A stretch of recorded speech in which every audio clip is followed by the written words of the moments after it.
Shar Yehud Vaemuna, prenons par Zayin, page 164, Pebet Amoudbet, la 12e ligne au point, Veine Bemachinidbe Yuvan. L'Admour Zaken commence à nous expliquer dans ce père qu'il existe deux façons de concevoir l'unité de Dieu. Vu d'en haut, Ein Od, il n'y a rien d'autre. C'est ce qu'on a appelé Yehudaïla. L'unité de Dieu, comme on la conçoit au-delà de Malchut. Il n'y a rien d'autre qu'Akadosh Baruch Hu. Il intervient de façon permanente dans la création pour lui permettre d'exister. Et vu d'en bas, Ein Od Milvado, et on évoque déjà au moins l'existence de la création. On a appelé ça Yehuda Tata, l'unité de Dieu dans sa dimension la moins haute, le degré inférieur d'unité de Dieu. Comme on le conçoit, comme on la conçoit en deçà de Malchut. La création existe et en même temps elle s'efface devant Dieu. L'erreur à ne pas faire, c'est de penser, vu d'en haut la création n'existe pas et vu d'en bas elle existe. C'est évidemment pas si simple. Le chidouche de l'Admour Zaken, c'est que l'unité de Dieu la plus haute ne se réalise pas seulement Ba'elyonim, dans la mot Elyonim, au-delà de Malchut, ne se conçoit pas seulement Ba'elyonim, mais aussi Betartonim, mais aussi en deçà de Malchut. En d'autres mots, Yehuda, il a vu d'en haut, la création s'efface en même temps qu'elle existe. Yehuda Tata a vu d'en bas, la création existe en même temps qu'elle s'efface. Je vais le dire encore autrement. La présence et l'unité de Dieu sont partout la même. Ba'elyonim comme Batartonim, en haut comme en bas. Mais Ba'elyonim, on est plus sensible à l'unité de Dieu qu'à l'existence de la création. Batartonim, on est plus sensible à la création qu'à l'existence de Dieu. Mais l'existence de Dieu et sa présence sont exactement les mêmes. C'est la façon dont on les perçoit qui peut être différente. C'est pour cette raison qu'on distingue Yehudaïla et Yehuda Tata. Ce Yehud aura pour conséquence le bitoul de la création. Mais on distingue deux formes de bitoul qui correspondent à ces deux conceptions de Yehud, de l'unité de Dieu. On va parler tout de suite d'un bitoul bimtsiout le gamré, d'un effacement total, absolu. Le monde a complètement disparu. Je n'évoque même pas son existence. Ce bitoul correspond à la conception la plus haute de l'unité de Dieu, un bitoul absolu. Et puis il y a un bitoul bimtsiout, un effacement de l'existence, mais qui n'est pas les gamré, qui n'est pas total et absolu. Le monde est là en même temps qu'il disparaît. Son existence est effacée. J'ai même évoqué au moins son existence. Ce bitoul correspond à la conception la moins haute de l'unité de Dieu, ce que nous avons appelé Yehuda Tata. Ce bitoul est un bitoul relatif, pas absolu. Le bitoul est le résultat du Yehud, de l'intégration du schéma Vaillé au schéma Dnout, de Chesed à Malchut, qui peut se faire de deux façons différentes. Soit à Vaillé dominant Yehudaïla, et dans ce cas, Adnout s'imbrique dans la Vaillé. Soit Adnout est dominant, et dans ce cas, on parlera de Yehuda Tata lorsqu'à Vaillé s'imbrique dans Adnout. Mais encore une fois, l'unité de Dieu ne change pas, n'évolue pas, ne s'adapte pas. C'est la façon dont toi tu peux l'apercevoir qui peut changer, évoluer. Et c'est là qu'on distinguera Yehudaïla et Yehuda Tata. Si tu ressens encore l'existence du monde qui s'efface devant Dieu, on parlera de Yehuda Tata. Si tu ne ressens même plus l'existence du monde qui s'efface devant Dieu pour qu'ils doivent s'effacer devant Dieu, alors on parlera de Yehudaïla. Mais Dieu n'a pas changé. La combinaison d'Availlé et Adnout est permanente et absolue. Toi, tu l'aperçois de différentes manières. Mais Dieu n'est pas affecté par la façon dont toi tu l'aperçois. Il n'est pas affecté par Yehuda Tata et Yehudaïla. Alors, pourquoi tout ça? Pourquoi Dieu a choisi de créer un monde qui de toute façon disparaît devant lui? C'est que Dieu a un projet. Il souhaite qu'on lui fasse dira betartonim, une demeure dans ce monde matériel. Donc il faut déjà créer un monde matériel, tartonim. Ensuite, on pourrait y pratiquer Torah et Mitzvot. C'est alors que nous nous réaliserons pleinement, que nous commencerons à exister vraiment. Dans ce monde insignifiant qui s'efface, on sera tout à coup mis en valeur. Et on comprend mieux la chance et l'opportunité de pratiquer Torah et Mitzvot. C'est pas un fardeau. On a été choisi pour être associé au projet de Dieu. Je vois plus le monde de la même manière maintenant. J'aurais pu penser que dans la vie, l'objectif à atteindre, c'est gagner, dépenser de l'argent, être entouré, construire des monuments, écrire des livres, profiter de la vie. Je ne sais pas. Tout peut y passer. Maintenant, je sais pourquoi le monde a été créé. Et je sais ce qu'on attend de moi. Pratiquer Torah et Mitzvot. Faire pour Akadosh Baruch Hu, dira betartonim. Je vais vous donner un exemple. Un bébé reçoit un billet de 500 €. Il va en faire quoi? Il va le déchirer en 1000 morceaux et faire des confettis avec. S'il est un peu plus grand, il va le plier et en faire un avion. S'il est encore un peu plus grand, il va aller s'acheter 10 kilos de chocolat, ou plus. Un autre va vouloir s'acheter les dernières baskets ou le dernier iPhone. Mais quand un adulte observe le comportement de ses différents enfants, ce qu'ils font avec les 500 € dont ils disposent, il pense: c'est tellement stupide, quel gâchis. On aurait pu faire quelque chose de plus intéressant, de plus sérieux avec ces 500 €, les faire fructifier, acheter quelque chose de plus pérenne. Et bien de la même manière, Akadosh Baruch Hu met à notre disposition le monde qu'il a créé, la vie qu'il nous a donnée, pour qu'on y pratique Torah et Mitzvot et qu'on lui fasse dira betartonim. Au lieu de ça, certains vont passer leur temps à gagner de l'argent, dépenser de l'argent, rechercher à se faire plaisir sans limite, tous les loisirs y passent. C'est tellement stupide. Quel gâchis. Quelqu'un qui passe son temps et sa vie à travailler pour gagner de l'argent, le dépenser, s'acheter régulièrement, nouvelle voiture, les vêtements, partir très régulièrement en vacances, Dubaï, Miami, etc. Il ressemble à ce petit enfant à qui on donne un billet de 500 € et qu'il détruit ou qu'il gaspille. Hachem lui a donné la vie, une maison, une voiture, un métier, des revenus. Il gaspille ce que Dieu lui a donné. Il en fait un avion ou des confettis. Il gaspille sa vie. Et l'étude de Sha'ar Yichud Va'emuna permet justement de bien nous recadrer. Il n'y a pas que tout ça dans la vie. Il y a Dieu d'abord. Et il m'a associé à son projet. Il me demande de pratiquer Torah et Mitzvot. En même temps, on est rassuré. Parce qu'il y a toujours des difficultés dans la vie. Et on a vite fait de penser quand arrivent des difficultés. Pourquoi Dieu m'a abandonné? Pourquoi il m'a fait tout ça? Pourquoi Dieu a pris telle et telle décision? Parce qu'on pense que Dieu est ailleurs, qu'il n'a pas su gérer les événements difficiles qui me font souffrir. Mais quand on sait qu'il est absolument présent, ici et partout à la fois, je ne me sens plus abandonné. Je sais qu'il est là et qu'il veille sur moi, comme un petit enfant qui sera en train de pleurer parce qu'il s'est fait mal. Eh bien, il sera immédiatement rassuré quand son père ou sa mère lui donne la main. Il ne pleure plus, il a peut-être toujours mal, mais il est rassuré par la présence de ses parents. Et nous aussi, quand on prend conscience davantage de la présence de Dieu, on est rassuré, on aborde les difficultés de la vie avec plus de sérénité. Je comprends pas toujours ces décisions, et c'est normal. Je serais très prétentieux que de vouloir le comprendre. Mais je sais au moins qu'il est là. Il veille sur moi, tout est sous contrôle, Hachem ne m'a pas abandonné, et je sais qu'il saura gérer les événements de ma vie de la meilleure manière. Et on comprend donc pourquoi l'étude de Sha'ar Yichud Va'emuna est fondamentale. On y apprend que l'unité de Dieu est la même en haut comme en bas, partout à la fois, mais qu'elle n'est pas perceptible pour nous de la même manière. C'est la différence entre Yehuda Tata et Yehuda Ila. C'est le résultat, l'impact de Midata Malchut, qui fait que pour nous, le temps et l'espace sont batel, mais effacés, mais pas les gamrés, pas totalement.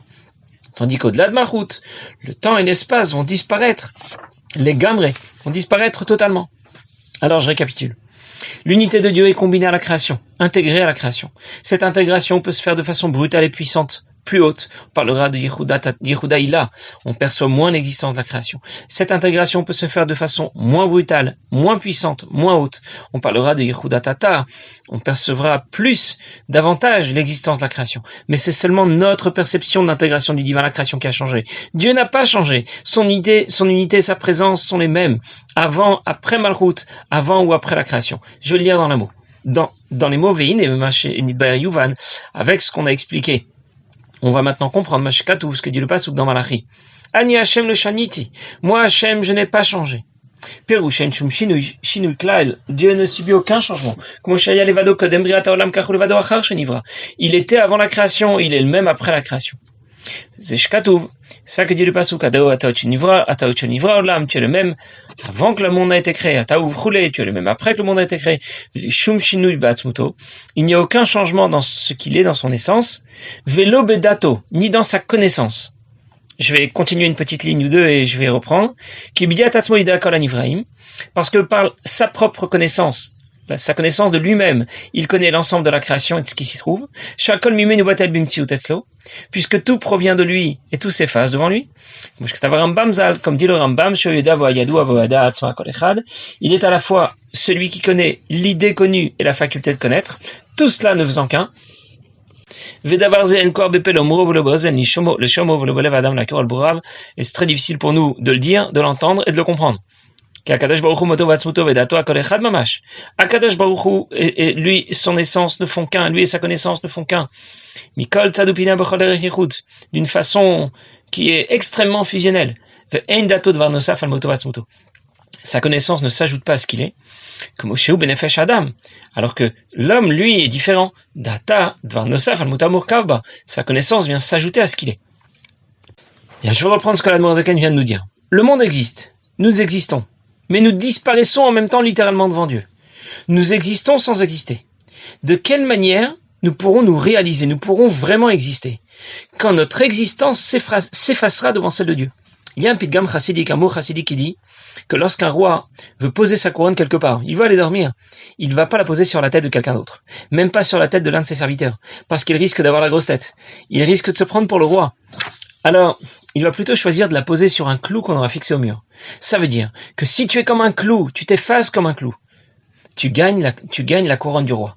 Si tu t'effaces devant Dieu, c'est là que tu te réalises dans ton existence.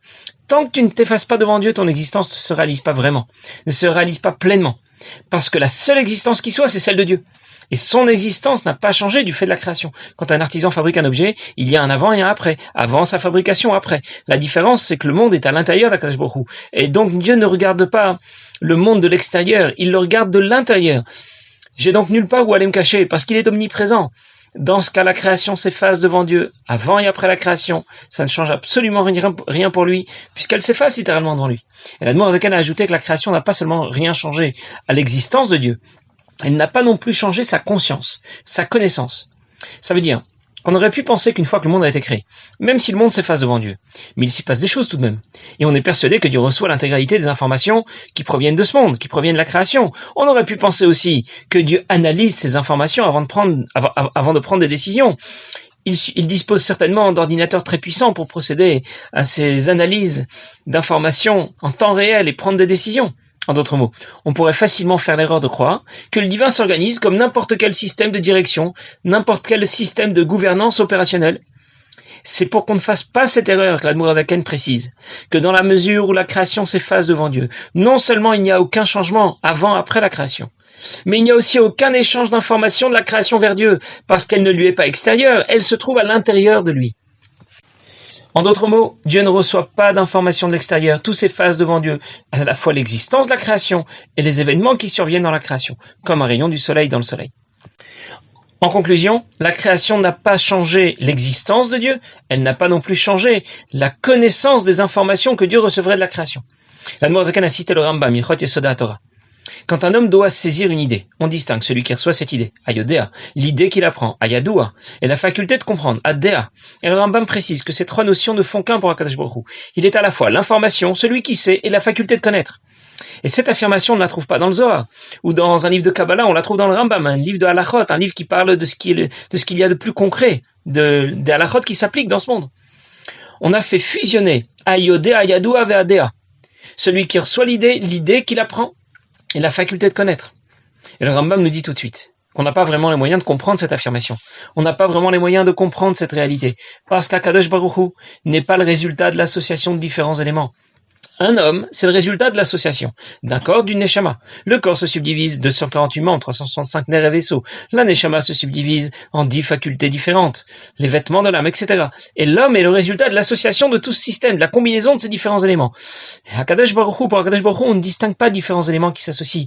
Ils forment un tout fusionnel et indivisible. On ne distingue plus ce qu'il est de ce qu'il pense, de sa faculté de penser. Il est à la fois Ayodéa, Ayadoua, Addéa.